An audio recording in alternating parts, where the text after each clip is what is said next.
The Italian Mafia, with its deep-rooted history and powerful influence, has long recognized the potential profits that lie in the food industry. Through extortion, known as pizzo, these criminal organizations have managed to gain control over vast territories and businesses, including restaurants, grocery stores, and distribution companies. So the food industry was always a big earn for organized crime in the past, and it is present today. As earning capabilities been taken away from Cosa Nostra because of the government and the FBI, they went a little more in the legitimate way of doing things, creating companies that supply food. So the specific companies that they would create would be the companies which supply the restaurants, whether it be pasta, sauce, cheese, water, and even imported food from Italy and Sicily. He had an employee that was changing labels daily. He had businesses in Cyprus and in other countries. When you go to the market now, it'll say plant-based, but I read labels. When I turn it on the back and look at the label, I'm like, half of that ain't plants. How can this be plant-based? The trickery that they put in the system now, how they deviled up food and convinced us that we're eating healthy, but we're not eating healthy. So you think this is olive oil, right? Wrong. Well, maybe some of it is, but this is actually a classic example of food fraud. Have you ever really thought about what's in your food? We're talking lasagna made with horse meat. We found one product with about 1/3 horse DNA in it, and which was just an incredible finding. Premium olive oil that's anything but, and even tuna laced with nitrates. Imagine this. Every year, billions of dollars of food hit the shelves and restaurant menus across the world. But how much of it is really what it claims to be? That extra virgin olive oil in your pantry might just be a cheap imitation. And that grated Parmesan cheese? It could be a mix of fillers that's far from the real deal. It turned out to be a global problem, and products have been withdrawn from shelves in places like Singapore, Hong Kong, in some of the Caribbean countries. So really, we are looking at what really has developed into a massive fraud. Food recalls? They're happening all the time, and most of us barely notice. But this goes way beyond a few dodgy products. We're looking at the dark underbelly of food fraud, a booming, multi-billion-dollar industry where even the mafia has found a way to cash in. But what they would do is they would go to restaurants and insist that they have to use their product and their companies. This isn't just about drugs and gambling anymore. They're in our supermarkets, our restaurants, our homes. Mafia-run food fraud is quietly seeping through every level of our food supply chain, from farms to grocery aisles. Why food, you ask? Why would some of the world's most powerful criminal organizations target this industry? The answer is simple: control and money. Food is essential, and controlling its supply and quality puts these groups in a unique position of power. It's a trillion-dollar industry, one of the few sectors where criminal organizations can manipulate prices, compromise quality, and erode consumer trust, all without raising too many eyebrows. These are two incredibly talented and open-minded individuals who realized that if they joined forces using an American corporation as a model, that they could eliminate the possibility of an individual monopolizing profits, and they could share profits and distribute them evenly, and therefore bring a certain stability to organized crime that had never existed before. In this video, we're pulling back the curtain on dark and chilling secrets. Organized crime's iron grip on our food supply. From shady monopolies in supply chains to causing food shortages that drive prices sky high, these crime syndicates are infiltrating the food markets like never before. And it doesn't stop there. They're slipping counterfeit products into stores, some of which aren't just fake, they're dangerous. This isn't a criminal niche, it's a global crisis, threatening our economy, our trust in food, and even our health. You'll hear jaw-dropping stories of counterfeit wine, phony seafood, and fake olive oil. And if you thought this was rare, think again. This epidemic is creeping onto dinner tables around the world. And let's be clear, this isn't just about a price tag or a brand label. Food fraud tears down the entire trust we have in what we eat. Picture this: the food you think is safe is not only a scam, but could be harming your health. In Italy alone, authorities have seized thousands of gallons of wine and oil laced with chemicals unfit for human consumption. Italy have confiscated 42 tons of fake olive oil worth nearly $1 million. Officials say it was being sold as part of an illegal racket. This isn't just about poisoning food, it's about poisoning trust, casting shadows on honest producers, and destabilizing the entire food market. And here's the million-dollar question. Why can't governments stop this? Are they truly powerless against these criminal empires? Stay tuned, because the answers might shock you. When you think of the Mafia, maybe you see smoky back rooms, shadowy deals, and a world hidden away from everyday life. But think again. Their reach is closer to home than you might ever imagine. Ora, la mafia non è che spara, la mafia ora è, per esempio, tu hai un negozio e allora io ti dico prendete questo tipo di caffè, prendete questo tipo di olio, prendete questo tipo di vino. Mi sono spiegato, insomma, la mafia ora è questa, ti impone di prendere le cose, insomma, di mangiare. Forget the back alleys. The Mafia has a stranglehold on something you wouldn't expect: our food supply. That's right. From fields to supermarket shelves, these crime syndicates have wormed their way into one of the world's most vital resources, turning our food system into a lucrative playground. So Jan Vast is actually someone we've known for a long time. He first caught our attention in 2008 when we arrested him exactly because of this fact. So we were hoping that would scare him off. But then in 2013, we discovered that he hadn't stopped. It all starts down in the dirt, literally. In southern Italy, places like Calabria and Sicily, the Mafia has been controlling farmland for generations. They don't need to buy the land or even own it. They muscle in on small farmers through ruthless tactics.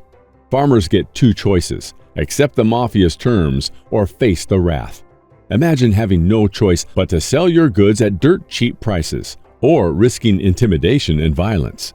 These crime groups have set themselves up as the middlemen, making sure farmers have no way to survive outside their control. Young people like Emanuele Feltri. He owns a farm in the Valle del Cimetto. In June of last year, the local mafia asked him for protection money. He refused. Their response was violent. I found my sheep shot dead, and one of them had been decapitated and his head put in front of my house. That is a clear sign of mafia intimidation.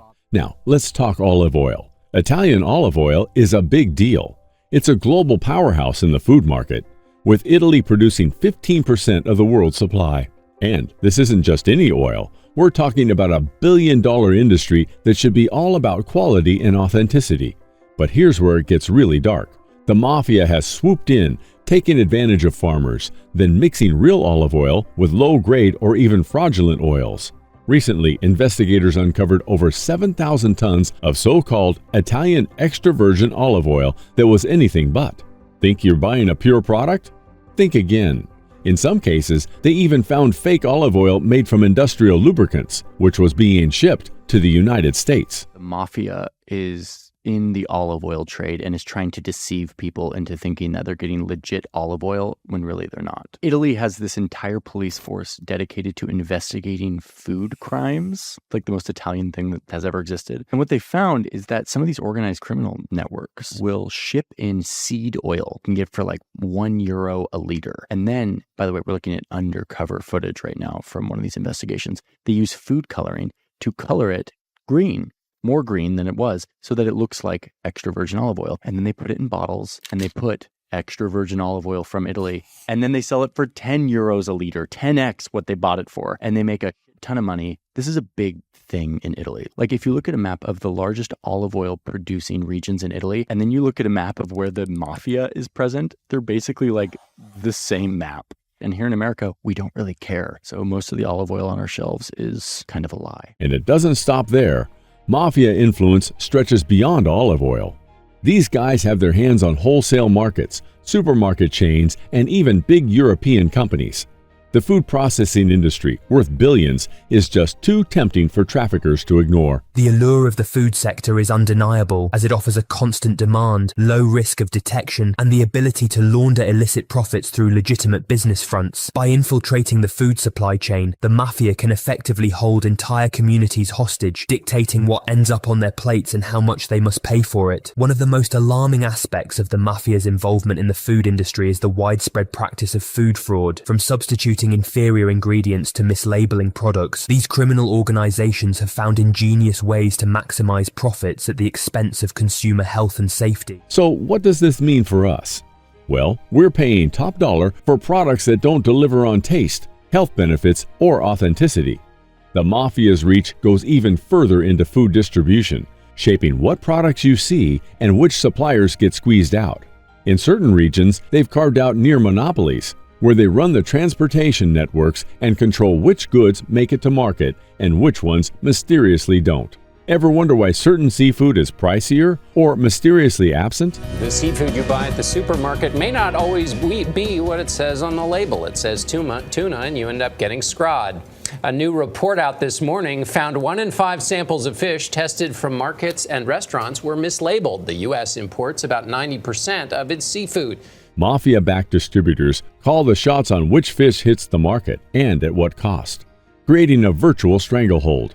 Fishermen who push back? They're often blacklisted, left with no place to sell their catch legally. This power play forces entire communities to rely on the Mafia just to make a living. Now, why do farmers and local distributors fall in line with these mob tactics? The truth isn't pretty. Fear and survival drive them to comply. These crime families are embedded in tight-knit communities, and pushing back could mean more than losing business. It could mean risking their lives. Small farmers face a grim choice: cooperate with the Mafia or face ruin. For thousands of hardworking people, this is reality, not some hypothetical scenario. Someone burnt this down? Yes. The whole roof just collapsed in. How long ago did this happen? 2017. And how do you know that the Mafia did this? Quando colpiranno a te, tu saprai chi è stato. Loro hanno visto che io stavo iniziando a spendere soldi nel mio terreno. Loro hanno distrutto tutto. Are you going to rebuild? And the cheese industry? It's just as controlled. Authentic cheeses like Parmesan and mozzarella, which are crafted under strict standards, aren't safe from Mafia manipulation either. They've seeped into this market, dictating suppliers and flooding stores with counterfeit versions. Imagine buying what you think is genuine Parmesan, only to discover it's made with cheap ingredients from an unregulated source. It's not just consumers being ripped off, real producers are losing out as they're undercut by fake products sold at a premium. This isn't some side hustle for the Mafia, it's a calculated power grab, turning the markets to their favor and keeping local producers locked in a system of fraud and intimidation. For you, this means inflated prices for potentially counterfeit goods. For honest farmers and distributors, it's a constant battle to survive in an industry that seems rigged against them. You know, when we talk about the Mafia, and specifically the agro-mafia, you've got to forget about that stereotypical image that word usually conjures up. The war against organized crime here in Sicily is happening in olive groves, in citrus groves, just like these. And criminals are coming onto this land and either burning it or cutting irrigation lines. And it's leaving people like Pizzi's, 3 generations of farmers, completely helpless. And they're here defending it on their own. The ripple effects of criminal organizations infiltrating our food supply chain goes deep, impacting more than just prices. When these shadowy groups take control, they siphon money from local economies, pushing honest producers out of business. Only those willing to play by the Mafia's rules can thrive, creating a twisted system that reshapes entire industries to serve the interests of organized crime. These olives you're growing, these oranges you're growing, what's threatening them? Why is your land at risk? I prodotti vengono minacciati principalmente dalla mafia rurale, significa dal pascolo abusivo, quindi pecore, mucche, tutti questi agrumeti e quelli che abbiamo dalla parte opposta. Ogni anno vengono sempre attaccati per scoraggiare noi, così loro acquistano terreno, che ovviamente io non darò mai a loro perché ho sempre denunciato. Rubano tutte le condutture oppure li tagliano, prendono l'ascia e bucano l'estremità, così qua è impossibile riparare. So they cut right here. This is a water pipe essentially. I mean, this is what's irrigating your land. Certo. Quindi tu investi tanto del tuo tempo, del tuo denaro, passeranno pochi mesi e verrai di nuovo colpito. Ma non ti ucciderà mai, ti farà stancare. So, the next time you pick up a bottle of Italian olive oil or a wedge of Parmesan cheese at the store, think twice. These products might have made their way through a Mafia-controlled supply chain. And let's talk about mislabeling, an all-too-common fraud tactic. especially for products prized for their origin or quality. Ever seen a bottle labeled Chianti Classico?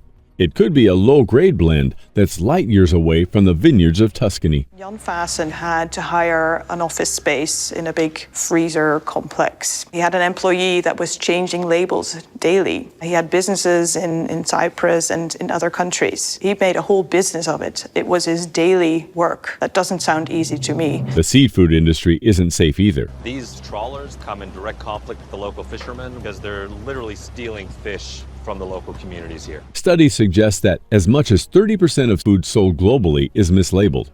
Imagine tilapia or catfish being passed off as pricier snapper or grouper. This practice doesn't just inflate prices, it also keeps consumers in the dark about the true impact on endangered fish populations, making it tough to make responsible choices. We've tested cities from 5 cities across the country, and we found that nearly 44% of the nearly 400 samples we tested were mislabeled, which is a very alarming amount. Mislabeling can take different forms. What we focused on was species substitution, which is when one species, one type of fish, is labeled as an entirely different species. For example, selling tilapia labeled as snapper. Plus, mislabeling can lead to health risks, since some fish carry high levels of mercury or toxins that certain consumers need to avoid. I've seen this over and over in my patients too, from chronic fatigue to fibromyalgia to depression, anxiety, obesity, dementia, Parkinson's disease, cancer, heart failure, heart disease. The message is clear. Italian wines are especially targeted because of their global allure and hefty price tags. Bill Koch is a man willing to spend a great deal of money on the best of everything, including wine. He is also a man who doesn't like getting cheated. What have we here? We have a selection of my fake wines. For 421 bottles that are definitely fake, I've spent $4.5 million. So it's a pretty big swindle. Criminals craft counterfeit labels and packaging to sell low-quality wine as premium Italian varietals. In one sting, authorities uncovered a facility cranking out fake labels for counterfeit wines. Cheap wine bottled and marketed as luxury. The profits for these fraudsters are massive, and in some cases, their counterfeit creations even contain harmful additives like methanol, which can cause severe health problems, including blindness. It doesn't take a genius to figure out that it's the money that attracts counterfeiters to these wines, usually from France, Burgundy, or Bordeaux. The older, the better. The label is pretty good. Is it a phony label or is it a real label? No, it's a phony label. Perhaps the most concerning area of food fraud is organic certification fraud. The coroner says Constant died from carbon monoxide poisoning. Prosecutors said Constant falsely marketed non-organic corn and soybeans as certified organic on a massive scale. Organic foods are high in value due to their health and environmental benefits, and they typically command higher prices. Imagine paying a premium for organic labels, thinking you're protecting your health and the environment, only to find out it's a total sham. U.S. District Judge C.J. Williams said this fraud did, quote, extreme and incalculable damage to consumers. Criminals are cashing in by slapping organic labels on products that are anything but. Pesticides? Check. Synthetic fertilizers? Oh, they're there. Genetically modified seeds? Yep. And all under the trusted organic certification. This scheme doesn't just rob you, it hurts genuine organic farmers, undermining everything that label is supposed to stand for. And the worst part? It's not just about money. It's about pushing dangerous practices that harm ecosystems and expose you to who knows what chemicals. Quick refresher on what actually gets the so-called organic stamp of approval. It's produce that's grown without any synthetic fertilizer, pesticides, or genetic modification, and meat and chicken raised in living conditions that allow for open grazing, no antibiotics or hormones, and are fed 100% organic feed. But usually all that is promised by a label that some dishonest companies have used for fraud. Over the last several years, organic fraud rings have been busted importing non-organic products in from Eastern Europe and selling them at organic premiums. And it gets even riskier for you as a consumer. We're talking about olive oil spiked with industrial oils, fake wine loaded with methanol, or mislabeled seafood packing high levels of mercury. These aren't just price tricks, they're health risks waiting to happen. For those with allergies, the stakes skyrocket. Just imagine trusting a label only to end up with traces of peanuts or other allergens that weren't supposed to be there, risking severe, even life-threatening reactions. Trust in food brands? It's on shaky ground. once people start questioning what's real. It's the heritage brands, with reputations built on quality and authenticity, that take the hardest hit. And here's the kicker. Organized crime isn't just about faking the labels. They've mastered a game of artificial scarcity, especially with luxury foods like truffles and saffron. By controlling the supply, they hike prices sky high, making consumers pay for scarcity they manufactured. And who pays the price? Legitimate producers struggling to compete, and honest consumers digging deeper into their pockets for a taste of what they believe is rare and valuable. In this twisted market, why would any honest producer bother with innovation? When organized crime monopolizes both prices and access, who would risk investing in better quality or sustainable practices?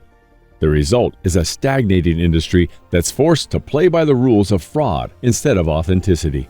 It's a lose-lose situation where progress takes a backseat to profit-driven deception. And it's not just happening locally. This organized manipulation ripples through global markets, driving up costs worldwide. So, the next time you pick up that organic or luxury product, think twice, because there's a whole hidden economy built on fraud, with you and honest producers paying the price.